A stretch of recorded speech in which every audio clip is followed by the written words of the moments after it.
श्री शिवाय नमस्तुभ्यम। महाराज, आप सभी लोग जानते हैं कि जैसे ही सर्दियों का मौसम शुरू होता है तो सभी माता बहनों के मन में, सभी लोगों के मन में, बुजुर्गों के मन में, बच्चों के मन में यह प्रश्न जरूर आता है कि बाथरूम या शौच जाने के बाद हम दिया बाती कैसे करें। क्योंकि कई सारी माताएं बहनें रोज़ सुबह शाम अपने घर में दिया और बाती करती है। कभी कभार बुजुर्ग भी दिया बाती करते हैं और कभी कभार बच्चे भी करते हैं। महाराज, ये प्रश्न विशेष रूप से सभी लोगों के मन में सर्दियों के मौसम में ही आता है, क्योंकि सर्दियों के मौसम में पानी बहुत ठंडा होता है।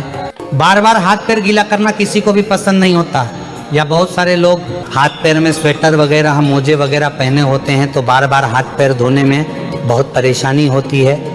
किसी के साथ में सुबह तो पूजा पाठ में किसी कोई परेशानी नहीं होती है, क्योंकि सुबह तो सभी लोग स्नान करके ही अपने घर में पूजा पाठ करते हैं, क्योंकि सुबह हमको सीधा स्नान करके पूजा पाठ ही करना रहता है। उसके बाद हम लोग अपने काम करते हैं। पर प्रश्न आता है शाम के समय में, क्योंकि शाम होने तक सभी लोग अपने कामों में व्यस्त रहते हैं और पूरे दिन भर में आप लोग बाथरूम कई बार जाते होंगे और कुछ लोग पूरे दिन भर में कभी कभार शौच भी चले जाते होंगे। तो आपके मन में ये प्रश्न जरूर उठता होगा, क्या हम लोग अगर पूरे दिन में कभी भी बाथरूम या शौच चले गए हैं तो क्या उसके बाद हम लोग शाम के समय में घर की दिया बाती कर सकते हैं? क्या उस समय पर हम लोगों को स्नान करना होगा या हाथ पैर में धोकर भी काम चल जाएगा? तो ये सारी अद्भुत जानकारी आपको इस वीडियो में हम देने वाले हैं। महाराज, इसमें कोई शर्माने वाली बात नहीं है, क्योंकि यह भगवान की पूजा पाठ से जुड़ा हुआ प्रश्न है, इसलिए आपको इसके बारे में जरूर जानना चाहिए। ये प्रश्न आपको सिर्फ और सिर्फ सर्दियों के मौसम में आएगा, क्योंकि इस मौसम में शुद्धता का ध्यान रखने में, बार बार हाथ पैर धोने में, स्नान करने में लोगों को परेशानी होती है, क्योंकि पानी बहुत ज़्यादा ठंडा होता है। देखिए महाराज, आपने सुबह एक बार अपने घर में दिया बाती कर लिया, मंदिर में जाकर भी अगर आप दिया बाती करते हैं तो सुबह तो आप सीधा स्नान करके पूजा पाठ या दिया बाती करते हैं, तो सुबह तो किसी को कोई परेशानी नहीं रहती है। पर सुबह के बाद में आपके पास पूरा दिन रहता है और फिर शाम का समय आता है। महाराज, अब शाम होने तक बहुत सारे लोग पूरे दिन भर में बाथरूम जाते हैं, कुछ लोग शौच भी जाते हैं, तो यहाँ पर आपके मन में अशुद्धि आ जाती है, यानी कि आपका शरीर उस समय पर अशुद्ध हो जाता है जब आप बाथरूम जाते हो या शौच जाते हो। इसके बाद अब आप अपने घर में सीधा दिया बातें करने के लिए नहीं जा सकते। तो आखिर कौन सा वह नियम है जिसका अगर आप लोग बाथरूम या शौच जाते समय पालन करेंगे तो आप अशुद्ध नहीं होंगे बल्कि शुद्ध रहेंगे और शाम के समय की दिया बाती बिना स्नान किए कर सकेंगे? महाराज, सबसे पहले ये जो नियम है विशेष रूप से माताएं बहनें इसका पालन करें, क्योंकि ज़्यादातर घर की माताएं बहनें ही शाम के समय की दिया बाती करती हैं। महाराज, सर्दियों के समय में आप पूरे दिन भर में जब भी बाथरूम जाती हैं तो उस समय के लिए सबसे पहले आप नियम सुन लीजिए, उसके बाद हम आपको शौच का नियम बताएंगे। सुबह स्नान करने के बाद, पूजा पाठ करने के बाद आप पूरे दिन भर में जब भी बाथरूम जाती हैं तो आप लोगों को बाथरूम से आने के बाद मात्र ये 3 काम करने हैं। ये 3 काम करने के बाद आप शुद्ध रहेगी और शाम के समय की दिया बाती भी कर सकेंगे।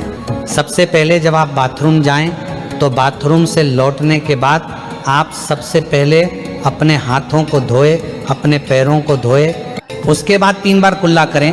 कुल्ला का मतलब है कि अपने मुंह में पानी ले, मुंह को थोड़ा साफ करें और पानी बाहर फेंक दें। यह प्रक्रिया आपको 3 बार करनी होती है, मतलब 3 बार कुल्ला करना रहता है। इसके बाद आखिरी में थोड़ा सा पानी अपने मुंह पर अगर आप लोग मार लेते हैं या एक हाथ गीला करके अपने मुंह पर फेर लेते हैं तो आप पूर्ण रूप से शुद्ध हो जाते हैं। महाराज, ये नियम सिर्फ माता बहनों के लिए नहीं बल्कि सभी लोगों के लिए है, चाहे आप बुजुर्ग हो, चाहे आप पुरुष हो, चाहे आप बच्चे हो। अगर आप बाथरूम से लौटने के बाद इस तरीके से ये 3 कार्य करते हैं तो आप पूर्ण रूप से शुद्ध हो जाते हैं।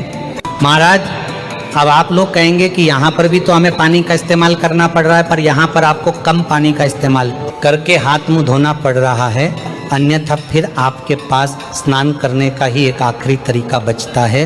आप चाहे तो हाथ मुंह धोने के लिए गर्म पानी भी करके रख सकते हैं, इसमें कोई परेशानी नहीं है।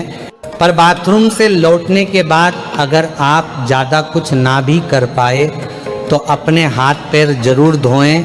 महाराज, अब कुछ माताएं बहनें या कुछ लोग ऐसे हैं जो सुबह अपने घर से बाहर ऑफिस ड्यूटी अपने काम पर जाते हैं, तो उनके मन में यह प्रश्न जरूर आएगा कि हम लोग बाहर रहकर इस नियम का पालन कैसे करें। तो महाराज, अगर आप लोग बाहर काम करने जाते हैं, ऑफिस या ड्यूटी जाते हैं, तो उस जगह पर आप इस नियम का पालन नहीं कर पाएंगे, क्योंकि उस समय पर आप पैरों में मोजे और जूते पहने होंगे या वहाँ पर आपको वैसा स्थान ना मिले कि आप अपने हाथ मुंह धो सके।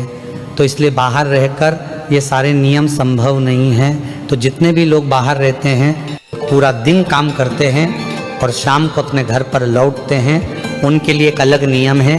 महाराज, अगर आप सभी लोग शाम को अपने घर लौटकर अगर गर्म पानी से स्नान कर सकें तो बहुत अच्छी बात है। अन्यथा अगर आप ऐसा ना भी कर पाए तो आप लोग शाम के समय अपने घर पर आए तो आपने जो कपड़े पूरे दिन पहन कर रखे हुए थे उनको उतार कर अलग रख दें, और सबसे पहले आप ऑफिस या ड्यूटी से आकर अच्छे से गर्म पानी से, ये ठंडे पानी से हाथ मुंह जरूर धो लें, कुल्ला भी जरूर कर लें। उसके बाद आप अच्छे साफ सुथरे कपड़े पहन लें। फिर उसके बाद आप अपने घर की पूजा पाठ करें, कोई दिक्कत परेशान नहीं, और इसमें आप शुद्ध भी रहेंगे। पर महाराज, अगर आप पूरे दिन भर घर के बाहर रहते हैं और काम करते हैं तो आपको कोशिश करना है कि आप शाम के समय घर पर जब आए तो स्नान कर लें और फिर साफ कपड़े पहनकर अपने घर की दिया बाती करें। महाराज, अब बहुत सारे बुजुर्ग ऐसे होते हैं जो कि ठंड में अपने हाथ पैर के मोजे नहीं उतारते हैं, और वह लोग अपने घर की दिया बाती करें, तो उन लोगों को किस नियम का पालन करना चाहिए? महाराज, जितने भी बुजुर्ग जन हैं वह लोग बाथरूम जाते समय भले पूरे दिन मोजे न उतारे और सिर्फ हाथ धोकर कुल्ला करके बाहर आ जाएं, पर जब आप शाम के समय अपने घर में दिया बाती करें या मंदिर जाएं तो उस समय आप वह पैर के मोजे उतार कर ही जाएं, और हो सके तो शाम के समय की दिया बाती से पहले आप हाथ पैर जरूर धो लें। आप चाहे तो गर्म पानी का इस्तेमाल कर सकते हैं। महाराज, अब हम लोग सीधा बात करते हैं कि अगर आप लोग पूरे दिन भर में कभी भी शौच चले जाते हैं तो उस जगह पर आप लोगों को क्या हाथ पैर धोना चाहिए या स्नान करना चाहिए? क्या आप लोग उस समय शुद्ध रहते हैं या अशुद्ध? महाराज, अब अगर आप लोग पूरे दिन भर में कभी भी अगर शौच चले जाते हैं तो आप पूर्ण रूप से अशुद्ध हो जाते हैं, और शौच के समय आपने जो भी कपड़े पहने रखे होते हैं आपके साथ वह कपड़े भी अशुद्ध हो जाते हैं। इसलिए शौच जाते समय सीधा सा नियम यही है कि जो भी लोग पूरे दिन भर में कभी भी शौच गए हैं उनको शौच से आने के बाद सीधा स्नान करना चाहिए।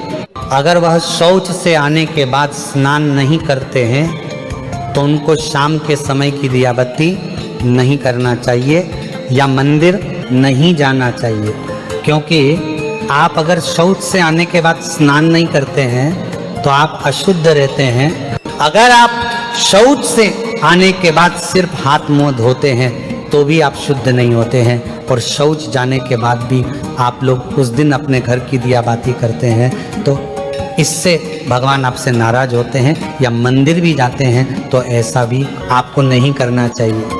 महाराज, ये नियम सभी लोगों के लिए है, इसलिए पूरे दिन में जब भी आप शौच जाएं तो आपको उसके बाद स्नान ही करना चाहिए, तभी आप शुद्ध होते हैं। या अगर आप इतना ना कर पाए सर्दी होने के कारण तो उस दिन आप अपने घर की दिया बाती ना करें या मंदिर ना जाए, उस दिन आप किसी और से अपने घर की दिया बाती करा लें।